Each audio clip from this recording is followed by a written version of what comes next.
Ada satu teknisi komputer, Bos Glenn. Dia jawab, layarnya tiba-tiba jadi biru semua ya, gitu ya. Iya, apa yang saya lakukan?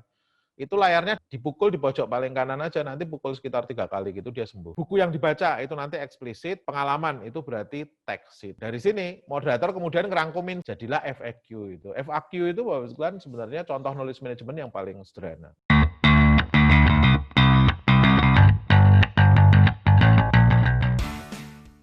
Assalamualaikum warahmatullahi wabarakatuh. Selamat pagi, salam sejahtera untuk kita semua, Bapak Ibu sekalian. Mudah-mudahan sehat selalu di pandemi COVID ini yang memaksa kita di rumah dan mudah-mudahan tetap produktif kita di rumah. Topik bahasan kita hari ini, Bapak Ibu sekalian, tentang knowledge management. Jadi, knowledge management itu pembahasannya sudah sampai mana-mana, Bapak Ibu sekalian.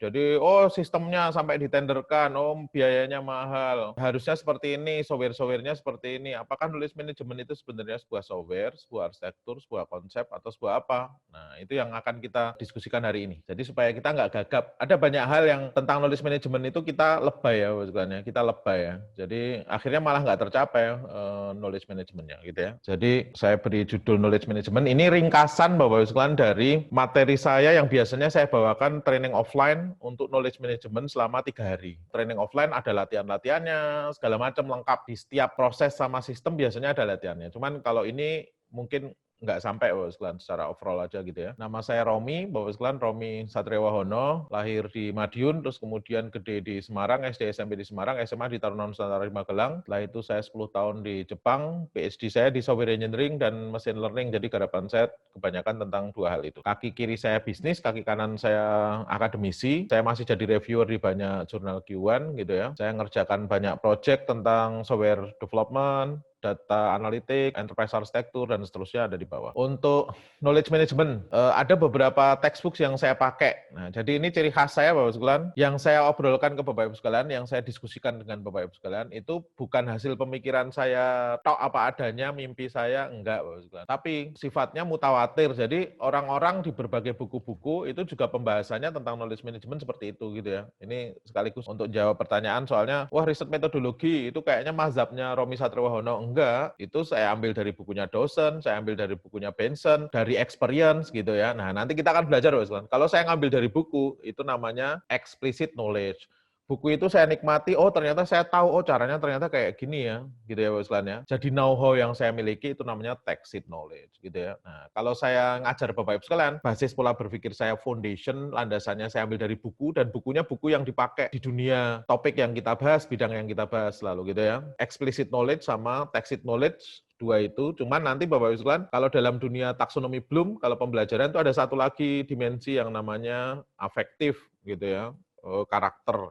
Nah, ini 3 itu yang biasanya saya sajikan ke Bapak Ibu sekalian. Saya ajarkan basis on explicit knowledge, saya ambilkan dari buku, yang saya serap jadi know-how, jadi pengalaman saya tacit gitu ya. Cuman saya juga mainkan di afektif, kayak etika dan seterusnya gitu ya. Anthony Rem nulis bagus Knowledge Management in Practice. Hanya sebagian besar alur pembelajarannya, nanti Bapak Ibu sekalian saya ambilkan dari Becerra Fernandes ini. Ada beberapa contoh nanti saya ambilkan juga dari Klaus North, ada Barnes nggak terlalu banyak saya ambil bahkan gitu ya. Yang si Rem, Bapak Ibu sekalian, North yang paling banyak, karena sekarang lagi banyak dipakai nih Bapak Ibu sekalian. Nanti Bapak Ibu sekalian, kalau ada kemarin cerita, nyari textbook yang selama ini diakui termasuk textbook yang paling banyak dipakai dari mana? Gampang, buka aja Amazon, nanti Bapak Ibu sekalian searching aja dari sana, gitu ya. Termasuk untuk yang dosen, Bapak Ibu dosen atau diharuskan nyusun kurikulum gitu ya. Kalau pengen tahu nama mata kuliah yang benar itu kayak gimana, nggak kita ngarang bebas nama mata kuliahnya.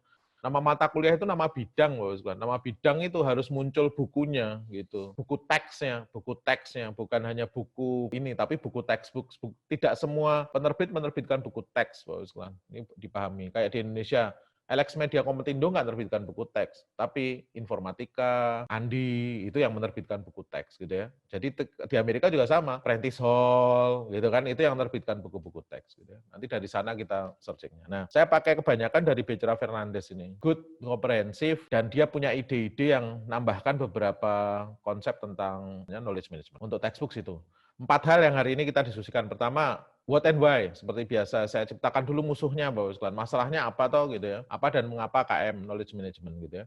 Terus kemudian transformasi jenis pengetahuan dan visualisasi pengetahuan, gitu ya. Itu yang kedua. Yang ketiga nanti proses, knowledge management proses itu kayak gimana. Yang keempat nanti sistem. Sistem itu sebenarnya mengautomate dari proses, gitu ya. Empat hal ini. Kita mulai dari yang pertama, Bapak Sekalian. Apa dan mengapa knowledge management? Jadi ceritanya di bukunya Becerra Fernandez cerita bagus, Bapak Sekalian. Sekarang ini sudah 50 tahun ya, Bapak Sekalian ya. Karena Juli tahun 1969 Amerika berhasil mendaratkan orang ke bulan gitu ya ceritanya ya. Makanya ini sudah tahun ke-15 ini, kalau ini 20 tahun anniversary ini berarti sekitar 1990-an ya dulu ya. Nah, 1969 sekarang 2020, berarti hampir 51 tahun yang lalu bahwa Amerika berhasil mendaratkan manusia di bulan, dan itu disebut manis dan pahit gitu ya, refleksi manis dan pahit. Manisnya apa? Ya historic event gitu ya, tercatat dalam sejarah bahwa Amerika akhirnya bisa menyusul Rusia gitu ya, yang duluan sudah berhasil membawa orang ke luar angkasa gitu ya, ini di tahun 1969 itu. Tapi ada pahitnya Bapak Sekalian gitu ya. Pahitnya apa? Tercatat dalam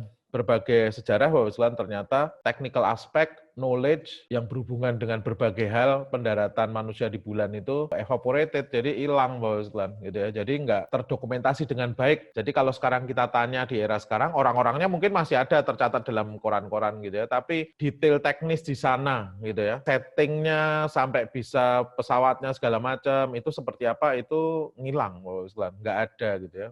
Ini tercatat di beberapa kritikan tentang penulisan tentang ini menyebutkan itu gitu ya.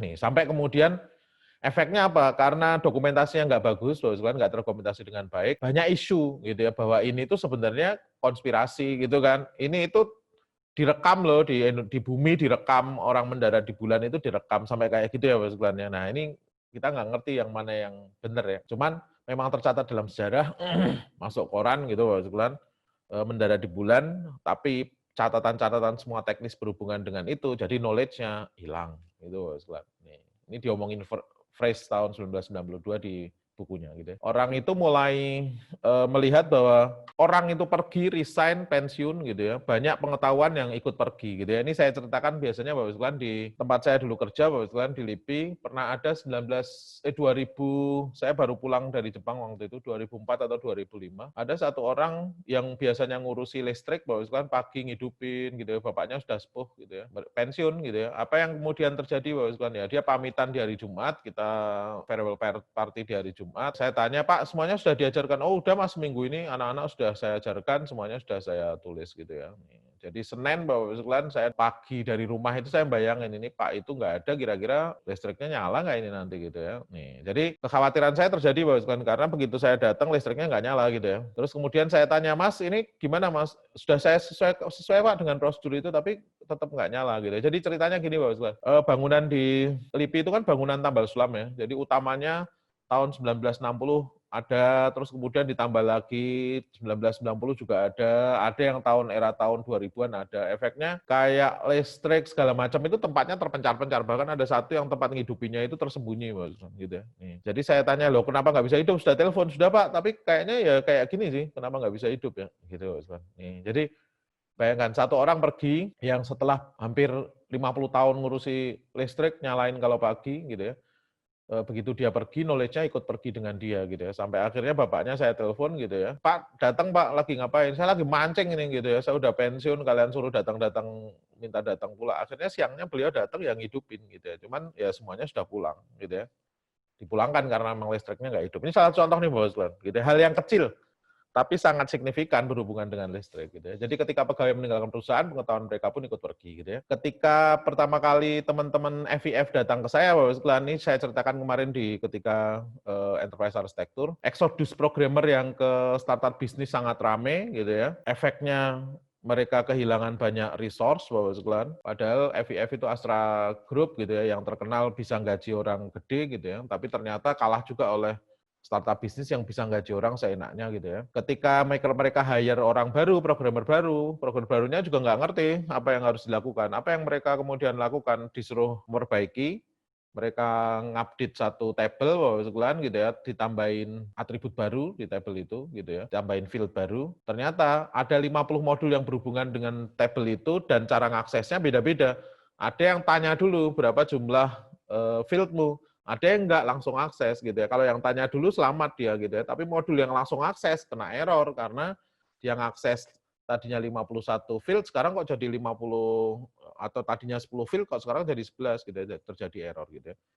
Error nggak apa-apa kalau nggak berhubungan dengan uang, Bapak Sekalian. Tapi kalau berhubungan dengan uang, kalau perusahaan multi finance dalam 2 jam dia bisa kehilangan 10 miliar. Kredit mobil, kredit motor kita yang tadinya belum lunas bisa jadi lunas, damage-nya besar sekali. Nih. Jadi Bapak Sekalian, programmernya pergi karena nggak ada dokumentasi yang rapi, akhirnya damage-nya sangat besar gitu ya. Jadi perusahaan nggak ngelola pengetahuan dengan baik sehingga transfer pengetahuan nggak terjadi. Karena itu kita harus mengelola pengetahuan anggotanya gitu ya. Kalau di dalam software development itu sebenarnya sistem spek yang kita kembangkan, makanya tadi Bapak Ibu pasti, ini ngapain tuh saya harus mikirin UML, ngapain saya harus mikirin ini, gitu ya. Kalau seorang programmer, dia nggak terlalu care dengan itu karena apa, Bapak Ibu? Ya dia hit and run aja, saya kembangin, saya pergi setelah itu, emang urusan saya apa, gitu. Tapi bagi organisasi, kalau lu nggak ninggalin dokumentasi, urusannya akan berat di kita, gitu kan, akan berat di organisasi, karena ketika kamu pergi, kayak Bapak Ibu ketika saya dulu umur 19 tahun, jadi game tester di Activision, terus setelah itu di Jepang, game konsol Activision itu, terus saya jadi programmer setelah itu, setahun kemudian. Setelah itu saya 7 tahun di sana, Bapak Sekalian. Nah, tahun 2004 saya mau pulang ke Indonesia. Sebelum itu saya tahun 2001 ketika saya ngambil PhD, Bapak Sekalian, saya pengen konsentrasi, saya nggak pengen kerja dulu. Tapi banyak banget modul yang sudah saya buat di sana, Bapak Sekalian, gitu ya. Bahkan Spider-Man, game Spider-Man segala macam itu, Bapak Sekalian, dulu metode untuk mukul nggak saya pakai mukul, saya pakai ngaplok gitu ya. Saya pakai bahasa Jawa aja seenaknya saya karena nggak ada nomenklatur di sana gitu kan. Terus kemudian variabel-variabelnya saya pakai bahasa Jawa itu. Efeknya apa? Begitu saya pergi, programmer yang baru kan stres, Bapak. Ini apaan ini gitu kan. Akhirnya saya dipanggil lagi. Jadi ini sama nih Bapak, kondisinya gitu ya. Makanya dalam dunia software pun dokumentasi itu sebenarnya urusannya nanti untuk proses maintenance-nya, bukan pada saat penting pada saat development-nya enggak gitu ya. Kalau organisasi bisa mengelola pengetahuan anggotanya, jalan dengan baik proses bisnisnya, otomatis SDM saya bisa tahu kekuatannya, saya bisa menggunakan kembali pengetahuan dengan baik gitu ya, nggak perlu mengulang proses kegagalan, mempercepat proses penciptaan pengetahuan baru gitu ya. Jadi dia lebih kreatif, dia bisa buat baru gitu ya. Terus jaga pergerakan organisasi tetap stabil, Bapak sekalian. Cuman kita nggak bisa, karena organisasi itu ngurusnya banyak, nggak bisa tiba-tiba kita ngomong bahwa, oh kita harus jaga nih gitu ya, organisasi yang jaga. Enggak, sebenarnya yang jaga nanti tetap konsepnya adalah setiap orang harus mengelola pengetahuan mereka sendiri gitu ya. Jadi contohnya nih Bapak sekalian, tadi Mas Ari juga pagi udah cerita gitu ya. Ada banyak kasus di Brandmatics gitu ya, berhubungan dengan kita terbantu oleh knowledge management yang kita buat akhirnya gitu ya. Jadi kita itu perusahaan training Bapak sekalian. Ini contoh aja kecil gitu ya. Sesuai proses bisnis setiap pagi ada petugas, biasanya pegawai muda atau anak magang gitu ya, yang bekerja untuk mengurusi kebersihan ruangan gitu ya. Nah, beberapa kali training terlambat karena petugas yang piket pagi tidak bisa masuk karena staf yang lembur malam gitu ya. Itu bawa kunci akhirnya kelupaan gitu ya.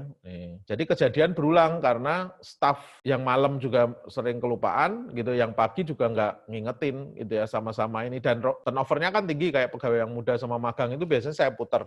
Kadang di development, kadang di training, kadang di... Nah, jadi makanya kemudian kita buat apa? Nah, kita buat proses bisnis bahwa kunci ruangan itu bisa dipegang oleh beberapa orang gitu ya. Terus memperbaiki proses bisnis pembersihan ruangan dilakukan di malam sebelum training, bukan pagi sebelum training gitu ya. Jadi malamnya aja sekalian untuk pembersihan ruangan. Terus kemudian dibuatkan kontrol dan mitigasi risiko. Saya masukkan ke risk taksonomi, nanti saya masukkan ke enterprise architecture. Jadi yang bisa memecahkan masalah human error. Jadi mitigasi risiko, kontrol itu supaya nggak terjadi. Mitigasi risiko itu setelah terjadi supaya damage-nya nggak besar gitu ya.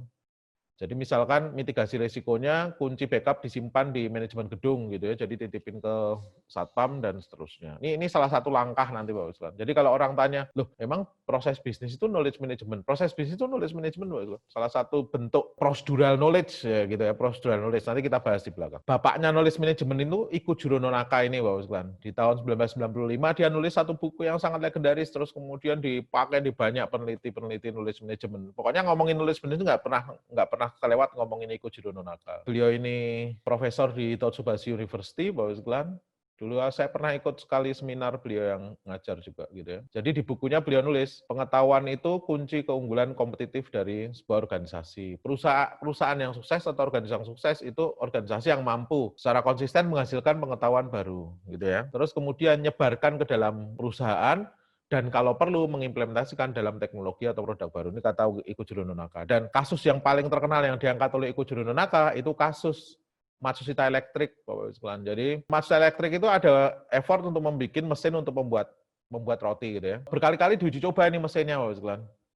Kulit luarnya tapi gosong, dalamnya masih mentah, volume dan suhunya juga nggak tepat gitu ya. Sulit banget mereka bertahun-tahun berusaha untuk tetap nggak sempurna gitu ya, nggak seperti orang kalau membuat roti gitu ya. Padahal mereka pengen tinggal adonannya masuk, orang diem aja jadi rotinya gitu kan. Programmernya merasa tertantang, ini kayaknya kita perlu belajar lebih intens nih ke pembuat roti beneran gitu. Orang ini namanya Ikuko Tanaka, programmer dia Bapak kan. Dia ngomong ke bosnya, saya tak magang aja gitu ya. Akhirnya dia magang ke pembuat roti yang terkenal di Osaka International Hotel Bapak kan. Nah di sana dia nanti belajar. Jadi tiap hari dia harus menerjemahkan apa yang diinginkan oleh gurunya, kokinya, chefnya itu gitu ya. Pengetahuan yang dia dapat itu kemudian setelah berbulan-bulan, ini nggak cuma 1-2 hari, dia benar-benar jadi pembuat roti nanti Ikuko Tanaka ini. Pengetahuan yang didapat dituliskan dalam bentuk tahapan, alur, algoritma gitu ya. Nah, diimplementasikan ke mesin pembuat roti. Jadi setahun setelah itu, Bapak sekalian, Matsushita Electric berhasil membuat roti yang kemudian masuk di Hall of Fame penjualan alat perlengkapan dapur penjualan tertinggi di Jepang sana gitu ya. Nah, ini kisah ini yang kemudian diangkat oleh Ikujiro Nonaka. Nah, Ikujiro Nonaka kemudian membuat formulasi. Dia ngomong bahwa pengetahuan itu akan bermanfaat kalau kita spiralisasi gitu ya. Kita ubah si Ikuko Tanaka tadi Bapak sekalian, dia itu belajar dari orang secara langsung. Jadi dia belajar dari koki, ketika kokinya masak, chefnya itu masak, Bapak sekalian, dia ngelihat terus kemudian dia belajar gitu ya. Itu proses itu disebut apa? Proses itu disebut ngubah dari text sheet ke text sheet gitu ya. Jadi text sheet itu know-how yang dimiliki oleh si kokinya ini bukan tertulis di buku. Text sheet itu Bapak sekalian, contoh nih Bapak sekalian, ketika kokinya ngomong, nanti kamu masukin garamnya ya secukupnya lah. Nah itu khasnya Bapak sekalian. Koki yang baik itu dia kadang nggak ngerti berapa gram gitu ya Bapak sekalian ya.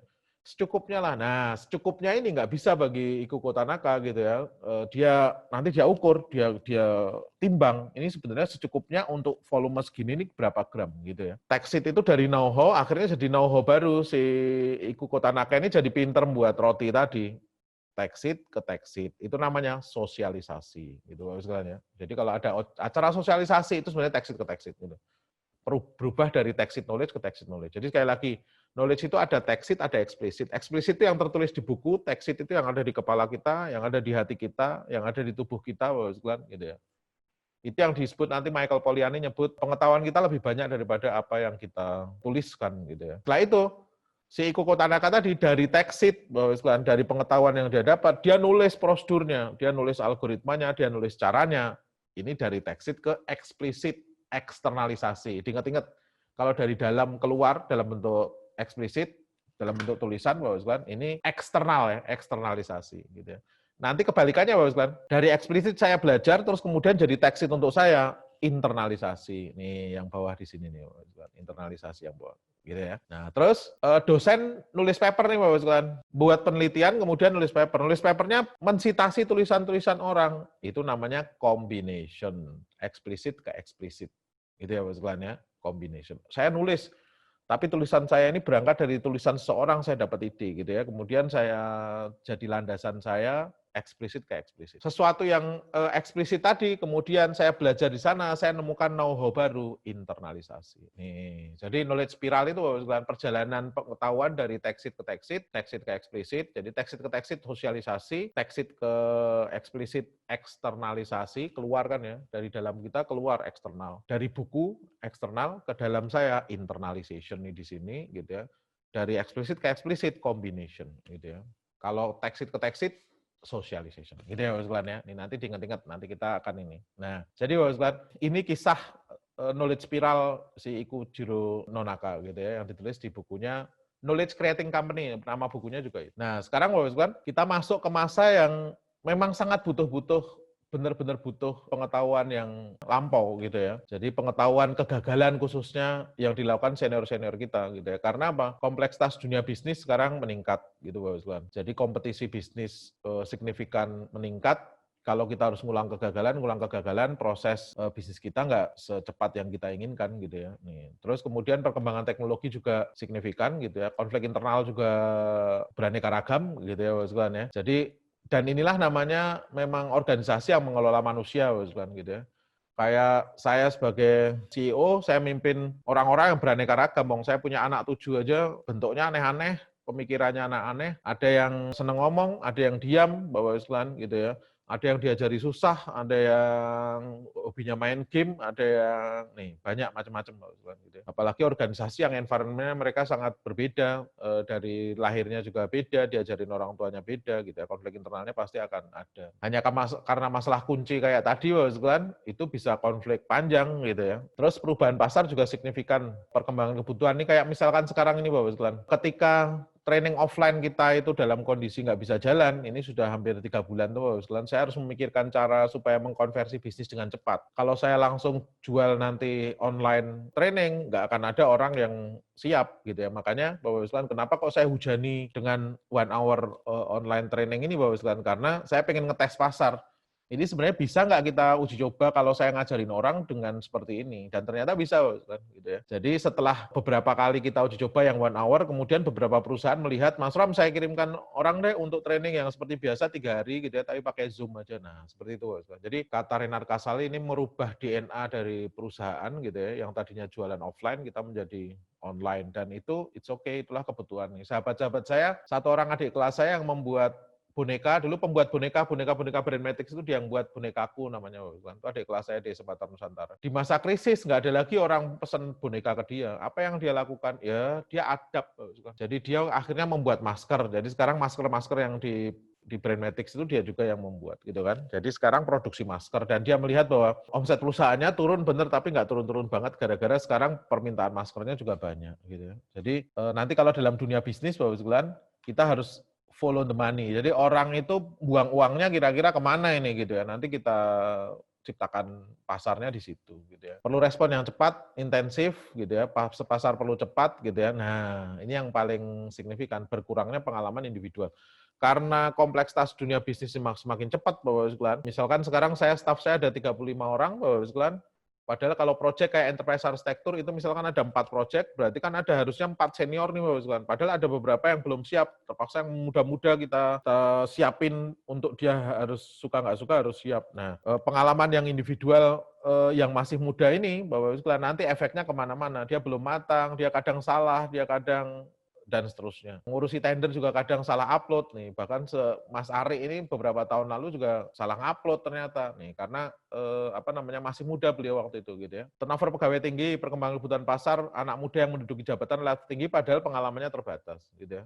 Jadi kalau Bapak sekalian melihat ya, kenapa kok sampai kejadian itu beberapa staf presiden, staf khusus presiden sampai mundur. Mereka nggak siap, Bapak. Mereka nggak ngerti birokrasi, mereka nggak dibekali dengan etik, Bapak sekalian gitu ya. Nggak dibekali dengan beberapa hal dasar bagaimana jadi birokrat yang baik, terjebak gitu aja sebenarnya, Bapak sekalian. Jebakan Batman di dunia birokrasi itu kan konflik kepentingan, Bapak sekalian. Makanya kita gregetan bener, tapi kita nggak bisa, staff saya, perusahaan saya aja deh biar cepat ngerjainnya. Nggak bisa, Bapak sekalian gitu ya. Karena itu konflik of interest-nya datang. Jadi kalau ada pertanyaan, mengapa kok perlu knowledge management? Knowledge management itu benar-benar membantu perusahaan kayak Brandmatics ketika tumbuh. Jadi waktu pertama kali saya bikin, saya hanya bisa gaji 4 orang tahun 2005, gitu. Padahal seluruh lot pekerjaan itu harus ada sekitar 20 orang ini. Yang nyiapin kelas, yang ngurusi snack, yang padahal kelasnya ada 5, ada 1 yang in-house misalkan. Nih, saya perlu sekitar 20 orang, Bapak Ibu sekalian. Tapi saya hanya punya 4. Gimana caranya? Saya pakai anak magang, tapi anak magang kan gantian 3 bulanan sekali mereka berdatangan gitu ya. Gimana caranya? Susunkan bisnis proses yang benar, susunkan guideline yang benar gitu. Jadi begitu anak magang baru datang, lihat cara mau kerja nanti kayak gini. Seminggu sebelum sebelum si senior magang ini pergi, kan dari rutinitas 3 bulanannya dia, yang baru harus datang dia ngajarinya selama seminggu. Seperti itu biasanya yang kita buat. Jadi efeknya 4 orang benar, tapi dibantu 15 anak magang dan itu jalan dengan baik, kan nggak ada masalah gitu ya. Knowledge management sangat diperlukan kalau pegawai yang turnover-nya tinggi, perusahaan yang masih tumbuh, saya pengen membuat ramping organisasi saya gitu ya. Nanti yang menggantikan manusia itu dengan dokumentasi-dokumentasi itu gitu. Terus kemudian pembuat kebijakan perlu lebih cepat, cuman minim pengetahuan. Nah, gini kan Bapak Sekalian seperti tadi saya sampaikan. Proyek saya sudah banyak, tapi staff-staff saya karena saya modelnya nggak ngerekrut orang yang jadi, saya didik pelan-pelan Bapak Sekalian, akhirnya saya harus nunggu mereka. Saya harus nunggu Mas Ari 5 tahun untuk kemudian Mas Ari bisa mimpin project gitu ya. Saya harus nunggu staff saya misalkan siapalah Mas Mulyana yang kemarin ngisi Bapak Sekalian gitu ya. Mas Wahyu yang kemarin ngisi, Mas Mulyana kemarin ngisi di MPOK gitu ya. Saya nunggu Bapak Sekalian, saya training, saya minta dia belajar, saya beri dia kesempatan untuk di project-project sampai dia ngerti data management body of knowledge itu kira-kira seperti apa, implementasinya seperti apa. Nah, sekarang sudah siap gitu ya Bapak Sekalian ya. Sebenarnya 1 hour online training kita itu memang saya isi internal, Bapak Sekalian, saya dan staff-staff saya untuk menunjukkan bahwa progress report ke klien-klien kita bahwa ini loh, bahwa saya didik orang, saya bisa loh ngajari mereka. Benar kata Dok Norman, hanya butuh 5.000 jam untuk mendidik orang yang tadinya nggak ngerti jadi mahir. Gitu ya, Bapak Sekalian ya. Nah, jadi contoh kasus kedua, training nggak berjalan dengan baik kalau materinya tidak disiapkan dan disampaikan dengan baik. Nah, instruktur ini kadang lengah yang muda-muda, Bapak Sekalian gitu ya. Jadi baru 1-2 kali ngajar, oh udah bisa ngajar gitu ya. Nih, apakah Mas Mulyana itu ketika ngajar, Mas Ari ketika ngajar pertama kali langsung pinter? Ya enggak. Gitu ya, sempat kena komplain, ini ngajarnya terlalu textbook misalkan. Nah, seperti itu kemudian kita masukkan nanti ke catatan-catatan, saya buatkan bisnis proses, saya buatkan guidance tentang persiapan pelaksanaan training gitu ya, harus memperhatikan juga audience, materi harus disesuaikan dengan audience. Nih, itu yang semuanya nanti saya masukkan. Kalau kita orientasinya, saya pengen semua apa yang kita kerjakan jadi proses bisnis gitu ya. Jadi makanya kita punya EA, Enterprise Architecture, dalamnya ada proses bisnis, termasuk ngatur semuanya. Dari urusan finance, urusan training, urusan penyiapan materi, semuanya lengkap ada di sana. Terus membuat guidance untuk instruktur bagaimana strategi model pembelajaran yang baik. Karena apa? Tidak semua orang pinter itu bisa ngajar, Bapak. Ini masalah besar. Padahal ketika kita di training itu dibutuhkan kemampuan untuk ngajar gitu ya. Ini yang tadi saya ceritakan. Sahabat-sahabat saya di FIF, Bapak Sekalian, turnover IT developer yang tinggi gitu ya. Dokumentasi pengembangan aplikasi nggak sesuai standar, vendor-vendor ngarang bebas gitu. Terus kemudian, jadi mereka beragam, ada yang pakai flowchart, ada yang pakai DFD, ada yang pakai gitu kan. Nih, padahal change request-nya bertambah tinggi. Kalau orang IT-nya hilang, change request dari internalnya tinggi, ini kan ngeri juga Bapak Sekalian. Padahal orang yang baru butuh waktu untuk belajar. Karena itu ada sekitar total 3 tahun ini 5.000 modul yang kita reverse engineering Bapak Sekalian. Saya buatkan dokumentasi ala UML tadi gitu ya, mulai dari use case diagram, sequence, activity, lengkap Bapak Sekalian. Dan kita mentraining vendor-vendor, makanya kemarin ketika saya jelasin tentang EA kan banyak yang tanya itu Bapak Sekalian, itu vendor-vendor VF yang mulai, wah ini Mas Romi datang saya harus nyusun dengan rapi nih, biasanya saya nggak perlu nyusun dengan rapi gitu ya. Karena apa? Dulu masalahnya kayak gini gitu ya, kerugiannya sangat besar. Nanti kalau kita lihat, oh berarti AI itu juga knowledge management, AI itu knowledge management juga nanti sesuai dengan prosesnya. Nah, ini yang tadi saya ceritakan ini di FIF nih, misalkan. Aplikasi di FIF itu ada apa toh? Oh ada 2, core sama non-core. Core itu ada VIF apps.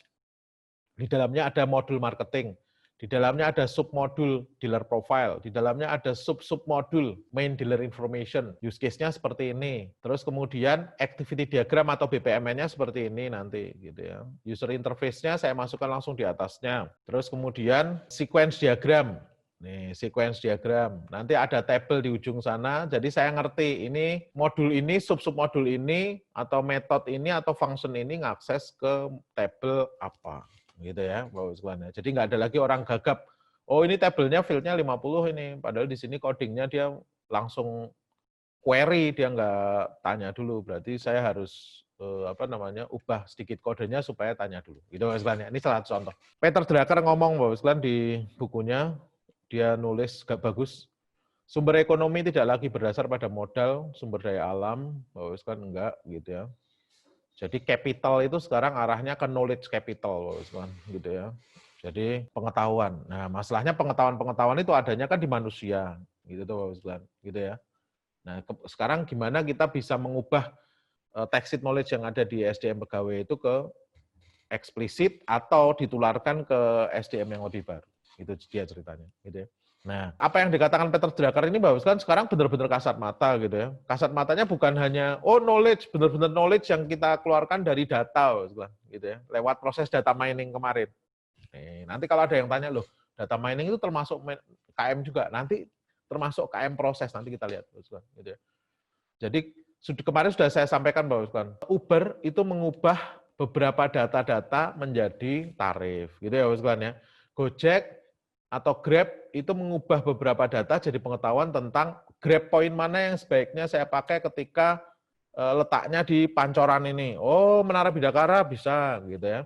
Penentuan grab point di bandara sebaiknya saya letakkan di Terminal 2 atau Terminal 3. Itu semuanya nanti pakai data mining gitu ya. Jadi kalau kita lihat bahwa ucapan Peter Drucker ini sekarang benar karena startup bisnis itu nggak pernah hidup sebenarnya dari capital mereka gitu ya. Gojek nggak pernah hidup dari armada mereka, enggak, beda dengan Bluebird gitu ya. Mereka hidupnya dari knowledge yang mereka kembangkan. Ya, tuh, gitu ya. Jadi yang dikatakan Peter Drucker sekarang terbukti bahwa knowledge itu sekarang capital tersendiri, karena aplikasi-aplikasi basisnya dari pengetahuan semuanya gitu ya. Nah, knowledge management bahwa didefinisikan sebagai kita melakukan apa yang harus kita lakukan pokoknya bahwa untuk mendapatkan pengetahuan gitu. Itu definisinya awalnya Becerra Fernandes. Becerra Fernandes membuat lagi definisi. Dia pokoknya segala aktivitas kita, usaha kita untuk mengeluarkan pengetahuan gitu ya, mengeluarkan pengetahuan, mengelola pengetahuan itu namanya knowledge management gitu ya. Dan dia ngomong lagi si Becerra Fernandes aktivitas berhubungan dengan gitu ya atau aktivitas yang termasuk di dalamnya discovering, capturing, sharing, applying. Nanti 4 ini cikal bakal jadi knowledge management proses gitu ya. Discovering, capturing, sharing sama applying knowledge gitu ya, untuk membuat pergerakan organisasi itu lebih efektif, efisien, supaya tercapai tujuannya. Becerra Fernandes yang menyampaikan. Jadi, ucapan Becerra Fernandes ini yang discovering, capturing, sharing, dan applying, kemudian beberapa textbook belakangan menjadikan ini sebagai knowledge management proses. Proses pengetahuan itu mendiscover, mengcapture, men-sharing, apply, gitu ya, menggunakan, gitu ya. McElroy ini, gitu ya, dia di bukunya memberi definisi juga sederhana. Salah satu cabang ilmu manajemen yang fokus ke peningkatan pengetahuan, integrasi dan penggunaannya di organisasi, gitu ya. Nih, Mbak, definisinya semuanya sama, gitu ya, nggak ada masalah. Pokoknya gimana cara kita mengelola pengetahuan kita, gitu ya. Nah, sekarang contoh mudahnya ada grup diskusi membahas tentang troubleshooting PC, jadi troubleshooting komputer. Ada yang tanya, ini kenapa kok blue screen ya, gitu ya. Jadi ini kenapa kok blue screen PC saya? Yang pertama, member bertanya tentang suatu masalah, gitu kan. Ini kok jadi blue screen gitu ya. Member lain jawab, menurut yang saya baca dari buku, itu ada di dokumentasinya Microsoft, itu nomor errornya sekian, itu ngomong bahwa itu terjadi karena bla bla bla, gitu ya. Cara mecahkannya itu dengan cara kayak gini nih, sesuai dengan buku. Itu berarti orang itu menjawab sesuai dengan explicit knowledge yang dia punya. Ada satu teknisi komputer, dia jawab, itu yang warnanya biru ya Mas ya, gitu ya. Layarnya tiba-tiba jadi biru semua ya, gitu ya. Iya, apa yang saya lakukan? Itu layarnya dipukul aja Mas di pojok paling kanan. Dipukul di pojok paling kanan aja, nanti pukul sekitar 3 kali gitu dia sembuh. Nih lihat Bapak. Member lain menjawab berdasarkan pengalaman, nggak dari explicit knowledge gitu ya.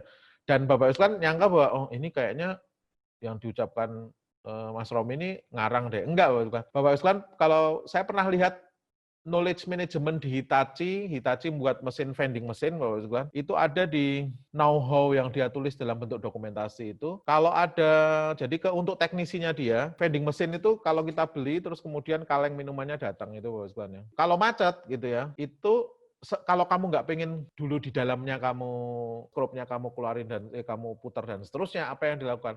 Di ujung kaki kanan gitu ya, di boxnya, itu 10 cm dari bawah, 10 cm dari kiri, itu kamu tendang aja selama 4 kali gitu ya. Kalau itu nggak benar juga, silahkan dibongkar di dalamnya gitu ya. Jadi kita disuruh nendangin dulu gitu ya.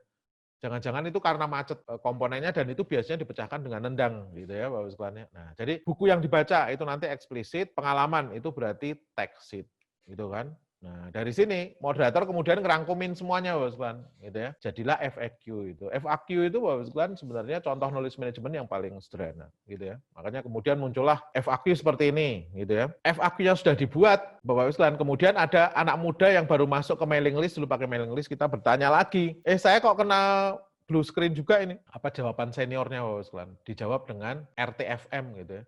Read the fucking manual. Loh, itu sebenarnya lu baca dulu dokumentasinya gitu ya. Lu baca dulu itu yang sudah kita rangkumkan gitu ya. Ini sama Bapak sekalian. Dulu kalau Bapak sekalian masuk ke grup-grup mailing list era-era tahun 1995, 2000, itu kalau kita tanya, Mas, mau tanya dong gimana cara nginstall Linux? Nah, jawabnya RTFM, read the fucking manual. Suruh baca dulu. Nih, kalau di kelas saya Bapak sekalian, saya buat aturan rule pertama, segala pertanyaan yang bisa dijawab komputer haram hukumnya ditanyakan ke manusia, nggak sopan gitu ya. Di komputer aja bisa jawab, ngapain tanyain ke manusia gitu ya. Naming file, Bapak sekalian. Jadi kalau saya dari muda dulu, Bapak sekalian, saya sudah membuat naming file ketika saya download misalkan paper, Bapak sekalian. Saya kasih nama penulis family name-nya di depan, terus saya buat minus, judulnya, terakhir saya buat tahun. Ini kemudian saya pakai untuk di Brainmatics. Di Brainmatics itu sistem versi dan sistem naming filenya ngikutin seperti ini. Yang buat filenya siapa? Ari minus. Tentang apa? Gitu ya, tentang.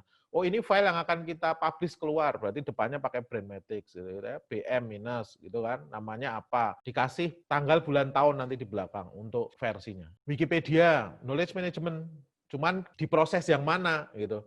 Apakah proses discovery, gitu nanti Bapak sekalian. Jadi sistem-sistem yang ada sekarang ini kemungkinan dia KM, tapi KM yang mana. Nah, jadi Bapak sekalian, knowledge management itu tidak nama aplikasi, bukan seperti Microsoft Office gitu, bukan seperti sistem informasi kepegawaian, sistem informasi akademik, si akad misalkan, bukan seperti itu. Knowledge management itu produk lain istilahnya. Jadi banyak software-software yang nanti arsitekturnya itu dianggap sebagai knowledge management gitu ya. Enterprise arsitektur, oh ini knowledge management dalam proses applying gitu ya, penggunaan pengetahuan. Oh, Wikipedia, oh ini knowledge management juga dalam proses gitu ya, mengotomatisasi yang misalkan knowledge sharing gitu ya. Ada lagi nanti data mining, saya pakai Rapid Miner ini, apakah ini termasuk di knowledge management? Knowledge management juga dalam aspek discovery gitu ya. Nanti kita lihat. Knowledge management itu bukan nama satu aplikasi gitu ya, bukan nama satu aplikasi, tapi nama arsitektur aplikasi, Bapak.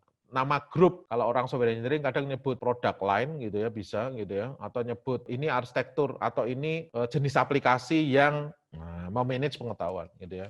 Dulu saya buat ilmukomputer.com, knowledge management dalam aspek sharing mungkin gitu ya, Bapak sekalian. YouTube, Bapak sekalian, knowledge management gitu ya.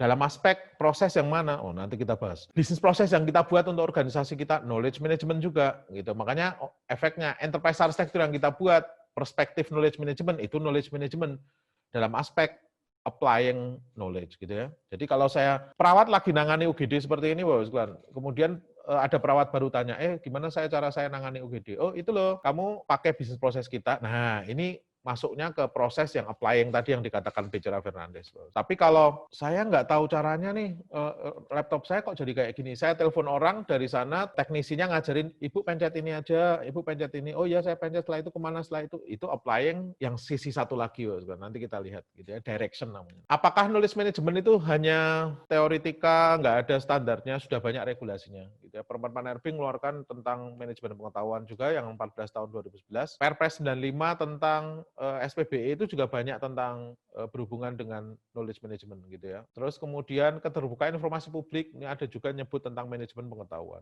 gitu ya. UU ITE ada juga gitu ya. UU nomor 8 tahun 97 tentang dokumen perusahaan juga ada tentang manajemen pengetahuan. Ada banyak regulasi, standar internasional juga banyak Bapak sekalian gitu ya.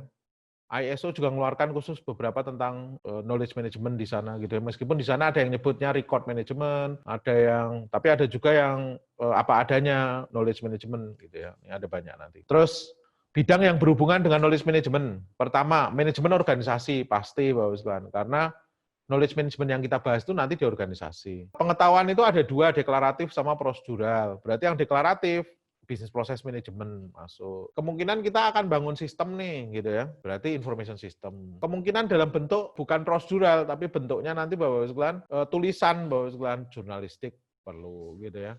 Terus kemudian ini dalam konsep discovering, penemuan pengetahuan, gitu ya. Kalau pakai komputer sekarang ada data mining, gitu Bapak sekalian. Knowledge management itu urusan manusia, manusianya mau sharing atau enggak, psikologi datang, gitu ya. Ini sekitar bidang-bidang yang berhubungan dengan irisan dengan knowledge management. Nah, sekarang Bapak sekalian, kita bahas tentang transformasi jenis visualisasi pengetahuan. Jadi kalau ditanya data itu datangnya dari mana? Kejadian di sekeliling kita, fakta yang terekam, kita jadikan data, gitu ya. Ini pernah kita bahas yang Bapak Ibu sekalian kemarin ikut tentang data mining. Data itu entitas fakta terekam tidak membawa arti, gitu ya. Informasi itu kompilasi dari data. Pengetahuan itu, Bapak Ibu sekalian, kompilasi dari informasi yang punya bentuknya pola, rule, solusi, value-nya paling tinggi, gitu kan. Kemarin sudah saya bahas, Bapak Ibu sekalian. Oh ya, ini contohnya. Data pesanan makanan, 2 nasi goreng, 2 teh hangat di restoran. Ini data nih, Bapak Ibu sekalian. Data cuaca hari ini panas, kemarin hujan, data. Data rekam medis seseorang pasien di rumah sakit, data, Bapak Ibu sekalian, ini data. Fakta terekam sebenarnya nggak membawa arti, di atasnya saya hilangi atributnya, hilang, udah saya nggak tahu ini apa, gitu ya. Mulai ada maknanya, saya ubah jadi informasi. Nih, informasi laporan jumlah pesanan bulanan. Nih, statistik dari data itu informasi. Sudah mulai ada kelihatan kita bisa nyari insight-nya. Informasi laporan jumlah pesanan bulanan setiap jenis makanan di restoran. Informasi cuaca bulanan, rekap Bapak Ibu sekalian. Informasi laporan bulanan pasien beserta gejala penyakitnya di rumah sakit. Nih, rekap gitu ya. Merekapnya dengan kecerdasan, bisa secara kualitatif, bisa secara kuantitatif nanti gitu ya. Apakah selesai? Belum, kita bisa ubah jadi pengetahuan gitu ya. Pengetahuan tentang apa? Pola pembelian makanan oleh pelanggan di pagi, siang, dan malam. Jadi saya siapkan stok berdasarkan pola ini nanti. Formula regresi untuk penentuan temperatur di suatu wilayah gitu ya. Ini bisa saya hasilkan rumusnya pakai data mining. Pola penyebaran cuaca di seluruh wilayah di Indonesia, bisa dari informasi tadi. Pola datangnya wabah suatu penyakit bisa. Kemarin ada yang tanya, COVID itu bisa nggak kita forecast? Bisa, sudah 2 bulan kan ini kan. Kalau saya bisa dapat datanya per jam, berapa kenaikannya, kita bisa forecast, termasuk kira-kira berapa akan turun, karena bisa pakai data mining yang forecasting. Ingat, forecasting, atributnya numerik, kelasnya numerik, ada time series-nya. Gitu ya. Terus, jadi pengetahuan itu gabungan dari pengalaman, nilai informasi kontekstual, pandangan pakar boleh, gitu ya. Ini kalau istilahnya pengetahuan, gitu ya. Pola, rumus, solusi. Saya penelitian menghasilkan data. Datanya saya kompilasi dalam bentuk informasi, oke. Terus kemudian saya tuliskan dalam bentuk paper. Paper itu sudah masuk ke pengetahuan, gitu. Makanya kalau ada yang ngomong digital library itu kok sering banget ya diomonginnya dengan knowledge management. Iya, soalnya digital library itu perpustakaan kayak yang saya punya ini, kan saya mau manage pengetahuan di sini. Gitu ya. Perpustakaan itu alat untuk knowledge, pengelolaan pengetahuan gitu ya. Saya punya perpustakaan itu saya mengelola pengetahuan berarti gitu kan. Karena isinya buku itu pengetahuan. Nah, transformasinya ini kemarin sudah saya bahas Bapak sekalian gitu ya. Jadi data kehadiran pegawai seperti ini. Kalau saya pengen ubah jadi informasi akumulasi bulanan kehadiran pegawai keluar. Jadi saya tahu bahwa ternyata 1156 itu cutinya 11, masuknya 10 dalam 1 bulan gitu ya. Ini lebih banyak cutinya daripada masuknya. 1180 lebih banyak sakitnya daripada masuknya gitu ya. 1103 masuk terus gitu ya. 1173 nggak terlalu disiplin nih, alfa 5 telat 5 gitu ya misalkan. Saya ubah jadi pengetahuan, pola kehadiran mingguan pegawai. Oh, ternyata hari Jumat itu sering pulang cepat, hari Senin sering telat gitu ya. Kebijakan bisa saya buat penataan jam kerja. Oh, karena pagi banyak yang telat, saya buat aja deh jam 10 untuk khusus untuk hari Senin gitu ya. Senin pagi banyak yang telat. Jumat jam 2 kita pulangkan misalkan gitu ya. Nih, ini yang kemarin sudah kita bahas. Jadi data absensi pegawai, informasi, rekap dari data kehadiran pegawai, pengetahuan pola kebiasaan datang pulang pegawai, kebijakannya penataan jam kerja pegawai. Perjalanan dari data sampai kemudian kebijakan. Jadi pengetahuan itu nggak berakhir pengetahuan, pengetahuan harus ujungnya nanti ke kebijakan. Gitu. Pengetahuan itu sudah mulai muncul poin-poin yang bisa jadikan insight Bapak Ibu untuk jadi kebijakan. Itu sebenarnya. Jadi berangkatnya dari knowledge. Di era sekarang Bapak Ibu, kalau dulu dokter mencatat apa yang dia berikan ke pasien gitu ya. Oh kok ini malah nggak sembuh ya. Oh kalau ini bagus nih untuk pasien yang kayak gini. Dia catat tiap hari 20 tahun kemudian dia jadi dokter yang sangat bijak. Jadi kalau ditanya bahwa dokter ini keren, dia nyembuhin pasien terus, sebenarnya enggak, masa muda dulu juga pernah bunuh pasien, ngasih obat juga salah, dan seterusnya kemungkinan. Tapi dari pengalaman itu, dia jadi dokter yang baik. Nah, kita dokter yang baru nggak pengen nunggu 20 tahun, nggak pengen membiarkan pasiennya meninggal, dia pengen data-data ini dia olah jadi pengetahuan secara otomatis. Nah, alat untuk mengotomatisasi transformasi pengetahuan tadi, disiplin ilmunya, data mining, gitu ya. Ini sudah kita bahas juga nih Bapak Sekalian, gitu ya.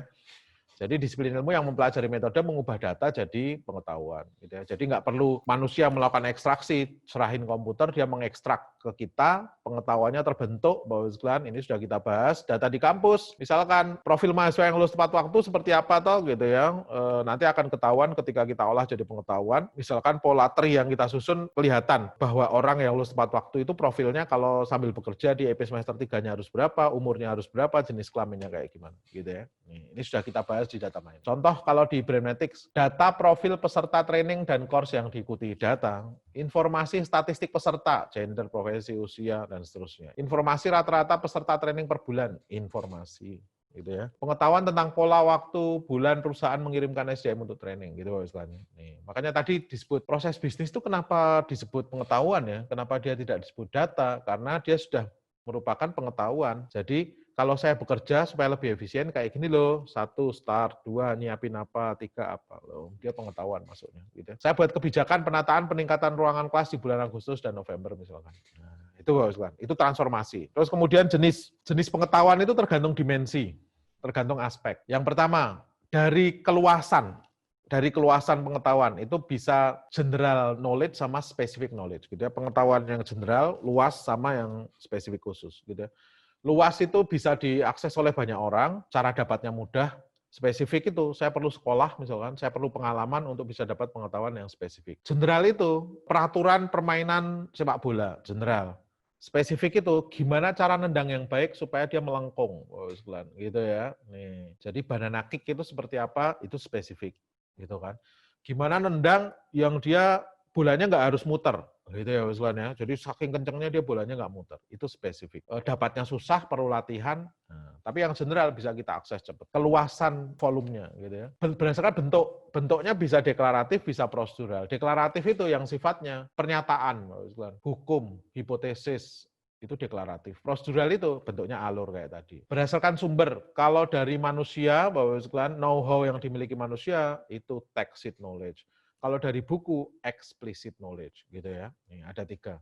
Secara keluasan, secara bentuk, secara sumber, gitu ya. Sekali lagi, yang deklaratif itu bentuknya, Bapak sekalian, relationship among variable. Jadi misalkan, Bapak sekalian, Jakarta itu macet setiap hari Senin dan Jumat loh. Jakarta itu macet banget setiap hari Senin dan Jumat. Nah, itu namanya pengetahuan deklaratif sifatnya. Tapi kalau saya ngomonginnya prosedural, Bapak sekalian, cara mengelola training kayak tadi di Brainmatics ya, cara mempersiapkan training, cara marketing bekerja, prosedural gitu ya. Yang itu saya kumpulkan dari pengalaman-pengalaman marketing saya selama bertahun-tahun gitu ya. Cara mereka paling efisien adalah seperti ini. Jadi secara bentuk deklaratif, prosedural. Nah, hukum sebenarnya Bapak Ibu ini dulu pernah saya jelaskan juga. Hukum itu Bapak Ibu ada di tengah. Hukum itu terlahir karena observasi yang repeatable. Makanya tadi saya sampaikan Mbak Uslan. Saya berdiri di setiap pagi di Jalan Gatot Subroto gitu ya, Jakarta, saya lihat Jakarta itu macet benar, tapi setiap Senin sama Jumat itu macetnya banget loh. Nah, saya jadikan hukum. Jakarta itu macet banget setiap Senin dan Jumat. Macet banget setiap Senin dan Jumat, gitu ya. Nih, observasi soalnya dia berulang, repeatable jadi hukum. Nah, kemudian Mbak Uslan, explain by teori. Teori itu penjelasan dari hukum. Kenapa kok macet bangetnya setiap Senin sama Jumat, Bapak sekalian? Ternyata, Bapak sekalian, setelah saya interview, oh marketing kan nggak harus datang, Mbak, saya tanya gitu ya. Ngapain Senin sama Jumat itu datang? Oh Pak, kita memang nggak wajib datang, tapi Senin itu briefing, Jumat itu report. Makanya Senin sama Jumat itu wajib datang. Nah, saya buat teori. Senin dan Jumat itu macet banget karena Senin dan Jumat itu termasuk wajib kerja seluruh aspek di organisasi. Gitu ya. Kalau yang rutin ya pasti masuk, tapi yang nggak rutin kayak marketing itu tetap dia briefing Senin, report Jumat, gitu ya. Makanya explain by teori. Teori itu Bapak sekalian menjelaskan hukum yang tadi. Jadi kalau lihat film NCIS atau CSI Bapak sekalian ada laki-laki terbunuh, istrinya nangis-nangis gitu ya. Terus kemudian diperiksa, Bapak sekalian semuanya, diinterview semuanya, terus kemudian detektifnya ngomong, kalau teori saya gini loh, gitu. Nah, bosnya ngomong, what is your theory, gitu ya. Istri itu membunuh suaminya. Loh, lihat Bapak sekalian. Karena apa? 2 minggu sebelum terbunuh, itu asuransi dulu gede banget, dan seterusnya. Nih, itulah teori, gitu ya. Nanti teori dikonfirm oleh hukum, kita bisa mempredik observasi dengan hukum juga. Jadi kalau ada yang tanya, 21 Maret itu kira-kira macet banget atau enggak? Bisa saya predik karena hukumnya tadi Senin sama Jumat, tinggal cek 21 Mei itu Senin atau Senin, Jumat atau hari yang lain gitu ya. Tacit, eksplisit Tekstit dan eksplisit. Eksplisit itu pengetahuan yang tertulis, tersebar, gitu ya, tercetak. Jadi kalau dosen ngajar di depan kelas, Bapak sekalian, itu yang diajarkan. Textbook saya adalah Becerra Fernandes, berarti saya ngambil dari Becerra Fernandes apa adanya. Kalau saya menyampaikan apa yang ada di Becerra Fernandes, dikomentari sama mahasiswa saya, basi banget ini. Mending saya baca buku aja di rumah sambil daripada datang ke kampus cuma dengerin omongan yang itu sama dengan buku, gitu kan sebenarnya. Makanya mahasiswa kita itu butuh text knowledge. Ketika saya jelaskan ke mahasiswa, bangun software itu kata si Alan Dennis kayak gini loh tahapannya, gitu ya. UML itu ada 13 diagram loh, gitu ya. Kayak gini, yuk kita mulai buat yuk ke seluruh diagram yang ada di UML ini. Kalau kita ngomong seperti itu, Bapak sekalian, mahasiswa kita akan gelisah, ini sebenarnya di industri butuh atau enggak. Nah, tapi kalau saya jelaskan, Alan Dennis ngomong ada 10 tahap pengembangan software. Roger Pashman ngomong ada 8. Tapi kalau menurut saya gini loh, pengalaman saya, nah saya ngomongin text Bapak. Terus kemudian UML itu diagramnya ada 14, tapi kenyataannya yang kita pakai sebenarnya hanya cukup 6 aja loh. Saya ngomongin text dari know-how saya, nah itu yang ditunggu-tunggu oleh mahasiswa. Ini yang kemudian dikatakan, pengetahuan kita jauh lebih banyak daripada yang kita ceritakan. Gitu ya, Bapak sekalian ya. Jadi ceritakan itu eksplisit, pengetahuan kita padahal text. Bisa general, bisa spesifik. General itu dapatnya mudah, murah, diketahui banyak orang. Gitu ya. Ini general knowledge gitu ya. Makanya peraturan tentang baseball, peraturan tentang sepak bola itu general. Tapi kalau spesifik, gimana cara Cristiano Ronaldo itu nendang, gimana cara Messi itu dribble, cara dribbling yang baik seperti apa, itu didapatkan Cristiano Ronaldo bertahun-tahun dia latihan gitu ya, spesifik dia. Nah, nanti contohnya seperti ini, Pak. Ini di halaman 61 ya. Nanti kalau ini lagi kita bingung lagi, kita lihat di sini. Pengetahuan itu bisa deklaratif, bisa prosedural. Pengetahuan deklaratif itu bisa eksplisit atau tekstit. Eksplisit itu contohnya, Bapak sekalian, laporan dari Gartner Group tentang faktor apa saja yang memotivasi orang Indonesia untuk membelanjakan uang. Ini McKinsey nih yang punya laporan kayak gini gitu ya. Tapi ini saya buat dari Gartner Group lah. Laporan Gartner Group tentang faktor apa saja yang memotivasi orang untuk membelanjakan uang. Eksplisit tertulis dalam reportnya dia, general, bisa diakses oleh siapapun. Nanti akan jadi spesifik, mulai sulit diakses. Spesifik ada dua nanti, konteks sama technical gitu ya. Yang konteks itu dokumen perusahaan tentang faktor yang mempengaruhi pelanggan membeli produk perusahaan. Nih, spesifik di perusahaan saya gitu ya. Ada lagi technically specific, rekap hasil kuesioner yang disebarkan marketer berhubungan dengan faktor penyebab pelanggan membeli produk. Technically specific gitu ya.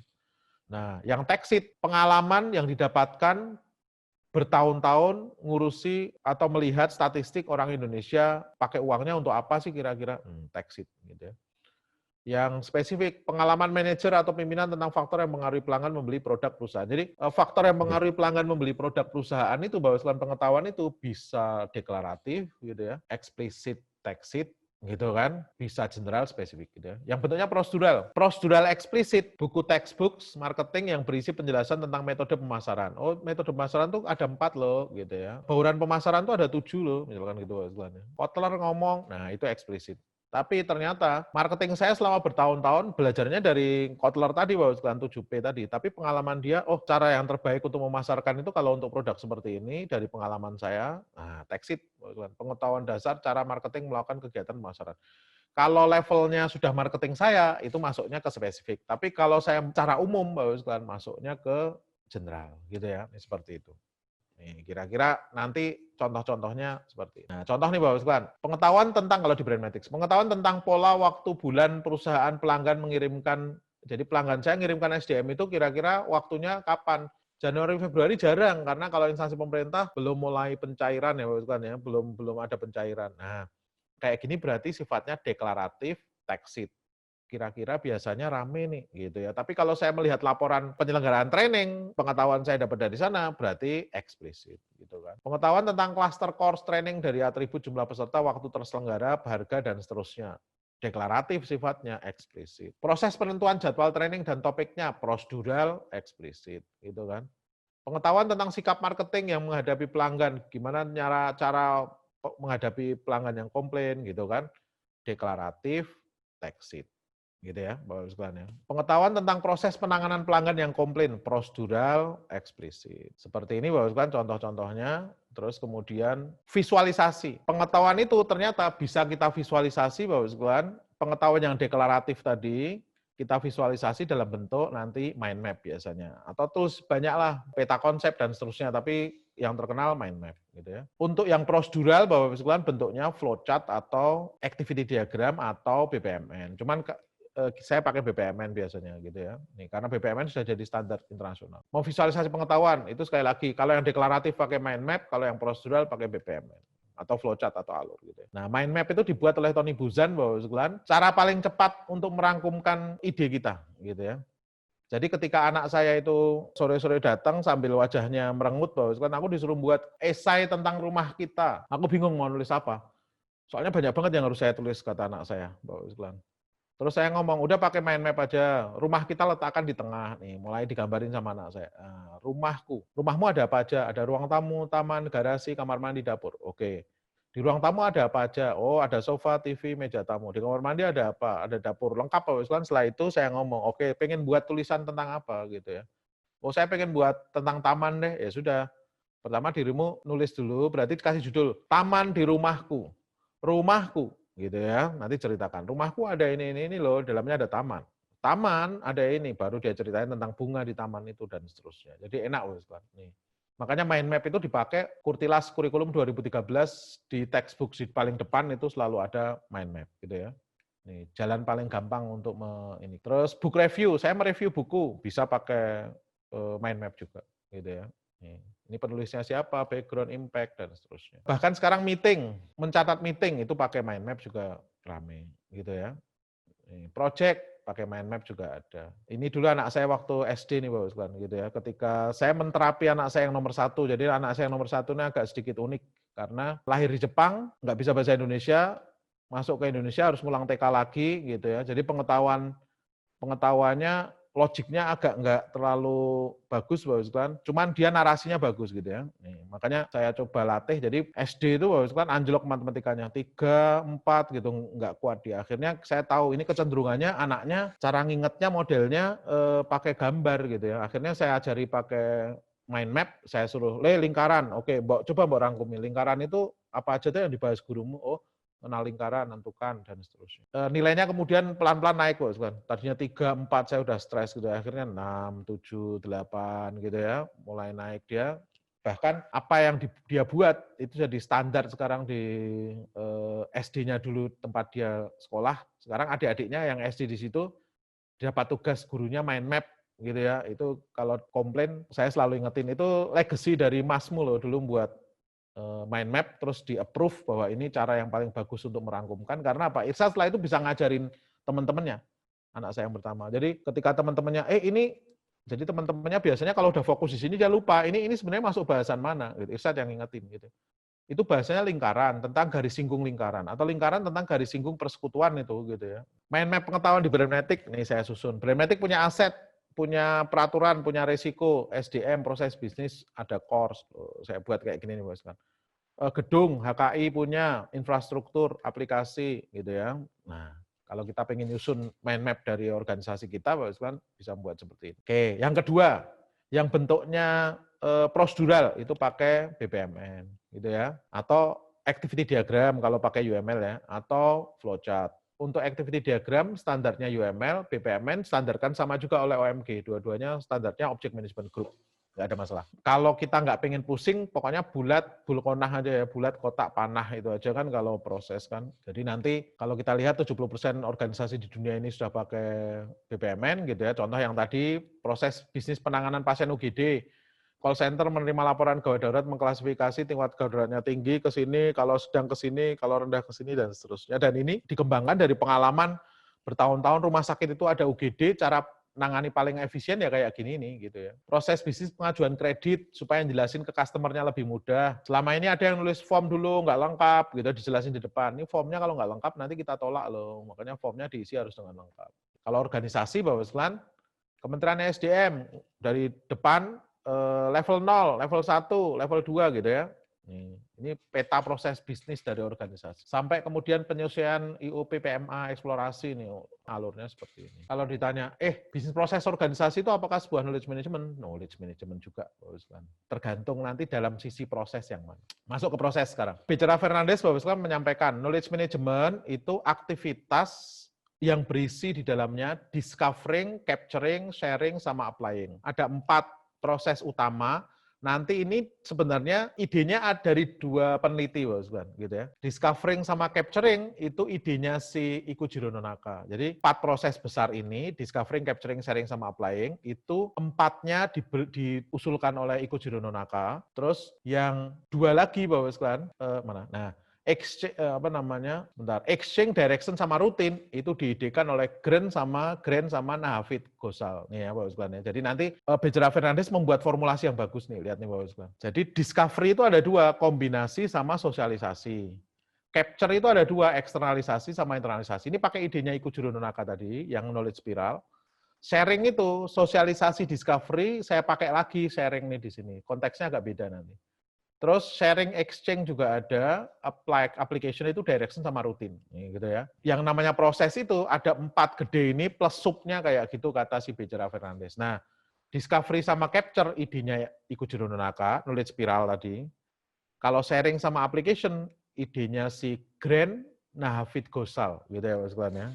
2 itu. Dan ini jadi beautiful sih Pak Usman. Jadi dulu ketika saya ngajar di era pertama knowledge management, saya juga pakainya hanya knowledge spiral aja karena yang paling legendaris dia. Tapi ternyata memahami idenya si Grant sama Nahavit Gosal ini bagus juga gitu ya. Ternyata pengetahuan itu nggak hanya di proses creation-nya ala Ikujiro Nonaka, tapi juga penggunaan gitu ya di application itu juga ada gitu ya. Nah, sekarang kita lihat discovery, Bapak sekalian. Discovery itu penemuan pengetahuannya gitu ya. Penemuan pengetahuannya bisa dari kombinasi, ya Bapak sekalian. Saya nulis paper dari paper yang lain gitu ya. Discovery pengetahuan. Atau sosialisasi. Saya dapat dari text sheet gitu ya. Orang cerita koki lagi ini, oh saya jadi mahir karena belajar ke dia. Loh, discovery. Penemuan pengetahuan. Jadi yang ini ya, combination sama socialization. Capture, penangkapan pengetahuan, gitu kan. Jadi penangkapan pengetahuan itu bisa eksternalisasi sama internalisasi. Nangkep pengetahuan dari text sheet. Nih, Bapak sekalian. Jadi text sheet ke eksplisit, eksternalisasi. Tapi kalau explicit text internalisasi gitu ya. Ini kalau di Becerra Fernandes sebut knowledge capture. Jadi penemuan, kalau ini menangkap. Menangkap itu dalam bentuk tulisan atau saya tangkap masuk ke dalam tubuh saya dalam bentuk text gitu ya. Jadi sekali lagi, nih Bapak ini tadi sudah yang knowledge spiral, sekarang yang sharing sama application. Nah, yang sharing Bapak sekalian, sosialisasi. Kalau sharing text knowledge Bapak sekalian, sosialisasi. Jadi kalau koki lagi ngajarin orang masak, membuat roti yang baik, pengetahuannya sifatnya text sheet, cemplungin garam secukupnya, ini secukupnya gitu ya, bahasanya dia itu sharing text sheet knowledge, itu sosialisasi. Tapi kalau saya sharingnya itu eksplisit Bapak sekalian, itu exchange. Jadi misalkan Bapak sekalian, kalau hari ini saya begitu cerita tentang text sheet, saya Bapak sekalian, itu saya sharing sosialisasi, masuknya ke sharing text sheet. Tapi kalau tadi malam saya, bahan diskusi besok saya upload di blog saya ya, nah itu saya exchange eksplisit. Nih Bapak sekalian, sharing eksplisit, masuknya exchange. Jadi sekali lagi, sosialisasi itu sharing text sheet, exchange itu sharing eksplisit, gitu ya. Nah, pengaplikasian pengetahuan sekarang. Penggunaan pengetahuan. Direction sama rutin, gitu ya, ada 2 ya. Direction itu kalau ada orang yang bertanya, Mas cara nginstall ini kayak gimana? Oh kamu nyalain dulu komputernya, sudah Mas. Oke kamu masukin USB flash-nya, oke, USB memorinya, oke, setelah itu kamu pencet ini ya. Nah itu namanya direction. Pengetahuan saya dapat, tapi saya teruskan, langsung saya pakai, gitu ya. Kadang nggak tertinggal gitu kan di sayanya, gitu ya. Nanti kalau saya nggak nyatet, itu saya akan tanya lagi ke dia, direction. Tapi kalau rutin, cara nginstall Linux gimana? Loh, baca aja itu bisnis prosesnya, FAQ-nya sudah ada, rutin. Jadi saya ngambil dari prosedur yang ada. Gitu ya. Kalau direction itu ada orang yang memberi direction ke kita, tapi kalau rutin saya baca dari SOP, bisnis proses, oh saya jalankan itu. Gitu, kalau direction seperti itu. Terus yang rutin yang seperti tadi. Jadi rutin itu saya ngambil dari EA kita, ada proses bisnis, saya ngambil dari risk taksonomi yang ada di EA, oh saya tahu, saya pakai untuk pengaplikasian pengetahuan. Langsung saya pakai untuk memecahkan masalah saya. Ini Becerra Fernandes nulis bagus, kan buat table. Knowledge discovery, itu ada 2, kombinasi sama sosialisasi. Contohnya nanti gitu ya, yang kombinasi. Bisa meeting, telepon conversation, gitu ya. Collaborative creation dokumen, buat bareng-bareng dokumen. Yang sosialisasi, tech sheet ke tech sheet, sosialisasi, employee rotation, benar ya, conference, brainstorming, gitu kan. Knowledge capture, yang kedua, penangkapan pengetahuan. Eksternalisasi itu berarti tech sheet ke eksplisit, gitu ya. Dari pengetahuan saya tulis best practice, tapi terbalik dari eksplisit ke tech sheet, learning by doing, gitu ya, ya. Saya baca, oh saya tahu know-how-nya, gitu ya. Terus knowledge sharing, sama dengan yang di atas, gitu ya. Cuman kalau yang di sharing itu tech sheet, namanya sosialisasi, yang di sharing itu eksplisit, namanya exchange, gitu ya. Saya berikan memo, saya berikan surat, saya berikan itu exchange. Application, yang direction, help desk, itu menjalankan fungsi direction nanti. Support center, karena ada orang yang telepon dia, apa yang harus saya lakukan nih? Oh, yang pertama Anda kayak gini, yang kedua kayak gini, yang ketiga kayak gini. Gitu. Oh, saya lakukan nih, gitu ya, direction. Rutin, ngelihat bisnis proses kita, terus kita mengerjakan sesuatu sesuai dengan bisnis proses kita. Nah, nanti Bapak sekalian, sistem itu ngikutin nama prosesnya, gitu ya. Sistem untuk mendukung discovery, knowledge discovery system. Untuk mendukung capture, knowledge capture system, gitu ya. Nanti contoh-contohnya ada teknologinya pakai ini. Ini bukan nama sistem tapi nama teknologi. Nah, nanti setelah ini kita diskusikan sistemnya. Nah, jadi Bapak sekalian, sekali lagi tadi saya sampaikan, systems itu mengikuti prosesnya. Makanya Becerra Fernandez ngomong bagus nih Bapak sekalian. What is the meaning of KM systems gitu ya? KM system itu IT plus social mechanism plus proses yang tadi, jadilah KM systems gitu ya. Jadi misalkan Bapak sekalian, discovery capture, oh itu ya berarti nanti ada knowledge discovery system, knowledge capture system, knowledge sharing system, knowledge application system. Nah, makanya kalau ada yang mengklaim Bapak sekalian, oh ini aplikasi saya aplikasi knowledge management loh, pasti hanya satu atau dua proses saja yang dia support, itu hasilnya. WordPress itu LMS, CMS itu knowledge management system loh, gitu ya. Sebenarnya nggak mewakili semua knowledge management system. WordPress sebagai CMS, dia itu bisa untuk knowledge sharing. Nah, knowledge sharing bisa nih Bapak sekalian, ya. Knowledge sharing khususnya yang exchange, karena yang dia tulis itu eksplisit. Bisa juga untuk combination, discovery, kok bisa? Iya, soalnya kalau saya nulis Bapak sekalian, terus kemudian saya merefer ke orang, tulisan saya ini di ping back ke yang saya refer. Nih, masuknya ke yang discovery bisa. Gitu Bapak sekalian. Jadi tools itu nanti bisa macam-macam. Jadi pokoknya klasifikasi knowledge management system itu, kalau sistemnya untuk discovery ya knowledge discovery system, sistemnya untuk penangkapan pengetahuan capture system, dan seterusnya. Jadi knowledge management system abstraksi, arsitektur, payung terminologi dari berbagai jenis aplikasi dan software dengan peran sesuai dengan proses di knowledge management. Gitu ya, Bapak sekalian. Jadi hampir nggak ada saat saya mencoba nyari ya, Bapak sekalian, apakah ada satu yang memuat semuanya? Enggak, Bapak sekalian. Oh ini knowledge management aplikasi nih, oh ternyata content management system hanya ngurusi sharing. Ini knowledge management application nih, ternyata hanya untuk dokumen repository aja. Ini knowledge management system karena isinya proses bisnis. Oh berarti dukung application gitu ya, penggunaan pengetahuan gitu ya. Yang discovery, Bapak sekalian. Discovery disebutkan di bukunya, di papernya Fayad, di bukunya Becerra Fernandez. Pakai apa discovery itu? Ya kalau manusia tadi sudah disebutkan Bapak sekalian, kalau penemuan pengetahuan combination sama sosialisasi. Saya belajar ke koki atau saya nulis merefer ke tulisan orang, di combination kan eksplisit ke eksplisit gitu kan. Sosialisasi teks ke teks. Tapi kalau pakai komputer gimana caranya? Nah, namanya sistem. Oh, kita pakai data mining. Gitu Bapak sekalian. Data mining itu nanti mendiscover pengetahuan dari data, gitu kan Bapak sekalian. Akhirnya dipakai untuk apa? Breast cancer, diagnosis, dan seterusnya. Ini kemarin sudah kita belajar ya Bapak sekalian ya. Jadi himpunan data, metode data mining, lahirlah pengetahuan. Masuknya ke discovery. Jadi data di kampus, ini sudah saya diskusikan ketika kita belajar data mining. Jadi pola, misalkan gitu ya. Penentuan kelayakan kredit, pencucian uang, prediksi kebakaran, prediksi koruptor bahkan, Bapak sekalian. Jadi penemuan pengetahuan, oh saya jadi tahu nih ternyata benar kata orang bijak, orang korup itu karena tamak, karena penyebab pertama alat transportasinya semakin mahal semakin korup, total hartanya semakin banyak, kategori jabatan juga ada ternyata yang basah dan yang kering nih ternyata gitu ya, yang sering ditangkap kira-kira yang mana. Sampai aturan asosiasi, saya bisa tahu dari data orang belanja, kira-kira kalau orang belanja ini, setelah itu dia belanja apa lagi, dan seterusnya. Itu discovery. Yang capture, berarti penangkapan pengetahuan, baik yang eksternal maupun yang internal. Sekali lagi, eksternal itu berarti dari text ke eksplisit gitu ya, Bapak sekalian ya. Tapi kalau internal dari eksplisit ke text gitu ya.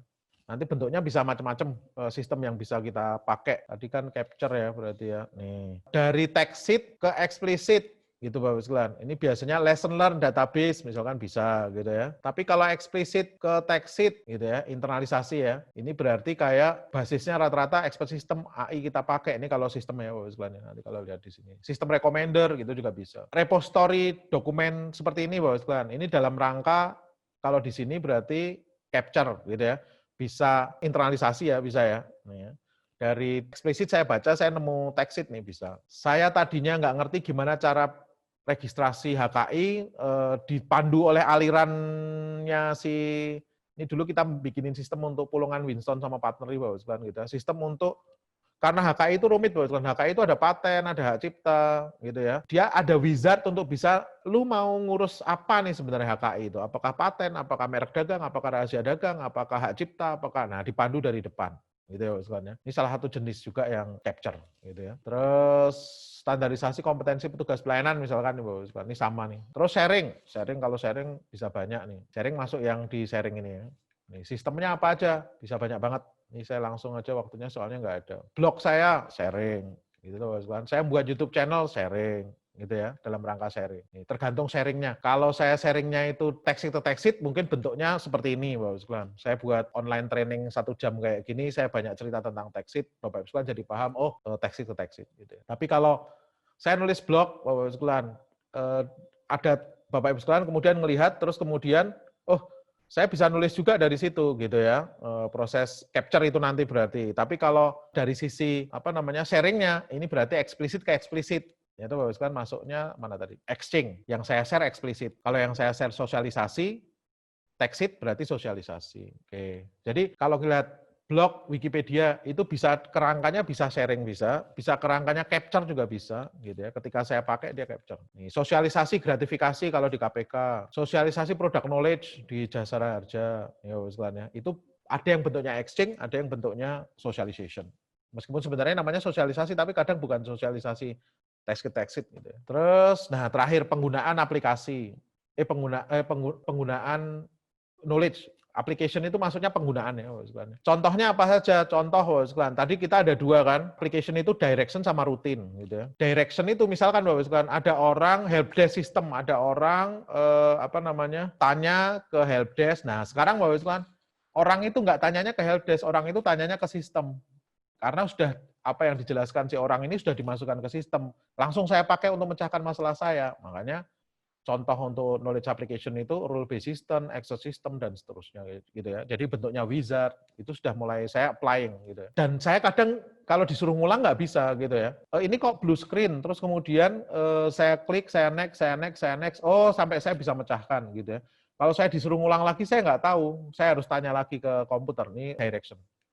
Kalau rutin itu Bapak sekalian nanti, saya melihat prosedurnya sudah ada nih, saya pahami baru saya lakukan. Gitu ya. Prosedurnya tersimpan di mana? Bisa EA, bisa bisnis proses, dan seterusnya. Makanya kalau BPK punya manajemen layanan IT ini kita juga yang mengembangkan Bapak sekalian, melatih ini dulu. Ini dalam rangka ITSM ya, IT Service Management nih Bapak sekalian. Nah di sana ada problemnya, sudah ada di sana. Cara pemecahannya juga sudah ada di sana, troubleshooting-nya ada. Gitu ya Bapak sekalian, karena sistemnya dia ticketing ini. Jadi kalau ini kemudian diwujudkan dalam bentuk FAQ-nya itu saya pakai untuk menemukan memecahkan masalah saya yang baru, ini berarti masuknya ke rutin, gitu Bapak. Tapi kalau ini kemudian jadi sistemnya cerdas, saya kena masalah di-guide sama dia, Bapak sekalian, terus di-guide sama sistemnya. Nah, sistem ini masuknya ke yang satu lagi tadi, yang atas, si direction. Saya lihat, saya lakukan rutin. Saya dipandu sama dia tanpa saya perlu tahu knowledge-nya gitu ya, itu namanya direction. Termasuk enterprise architecture yang kita bangun nih Bapak sekalian. Di sana ada proses bisnis, saya pengen tahu dong proses untuk bekerja, misalkan urusannya berhubungan dengan pengelolaan pemeliharaan aset gitu ya, khususnya tentang efisiensi manajemen. Oh lihat aja di EA kita, diklik aja di dalamnya, ada level 5, 10, 32 BA, itu ada efisiensi manajemen, dipelajari di sana, nanti kamu pakai untuk menyelesaikan masalah rutin. Sistem ini berarti termasuk KMS yang mendukung knowledge application. Termasuk juga risiko. Sebenarnya risiko etika kecurangan khususnya tentang dampak lingkungan gitu ya. pencemaran lingkungan itu kira-kira di mana saja saya bisa lihat proses bisnisnya apa saja yang ada di sana, gitu kan. Knowledge application nih. Nah, karena sudah didukung sistem yang ada di sini, namanya knowledge application system. Nah, sebenarnya seperti itu Bapak sekalian, overall knowledge management. Jadi knowledge management itu bukan nama aplikasi Bapak sekalian. Knowledge management itu disiplin ilmu. Kalau sistem berarti kelompok sistem yang mengotomatisasi proses, yang prosesnya tadi ada discover, capture gitu ya, sharing sama application tadi. Materi ini saya sajikan ke Bapak sekalian untuk sedikit memberi gambaran bahwa knowledge management system is not just a system atau nama aplikasi bukan, atau nama teknologi bukan. Knowledge management system itu sistem yang mengotomatisasi proses pengelolaan pengetahuan gitu ya. Jadi 4 tadi ini masuk yang mana? Pertanyaannya kalau saya pengen bikin KMS mulai dari mana? Mulainya dari needs. Mana yang saya butuhkan, mana yang dibutuhkan organisasi saya gitu ya. Kalau butuhnya di capture, berarti saya coba mainkan yang di capture. Kalau butuhnya ternyata untuk sharing gitu ya, oh berarti saya ini kan sharing. Tapi dipahami itu arsitektur gedenya sebenarnya knowledge management arsitektur gitu ya. Gedenya itu sebagai knowledge management gitu ya. Oh saya buat EA. EA itu juga kalau kita pandang sebagai perspektif knowledge management itu mengotomatisasi proses misalkan penggunaan knowledge application, kemudian knowledge sharing juga bisa yang eksplisit, kemudian capture juga bisa karena dia masuknya ke text ke eksplisit. Seperti itu Bapak Ibu sekalian untuk diskusi hari ini tentang knowledge management, mudah-mudahan bermanfaat. Saya tutup dulu. Wassalamualaikum warahmatullahi wabarakatuh.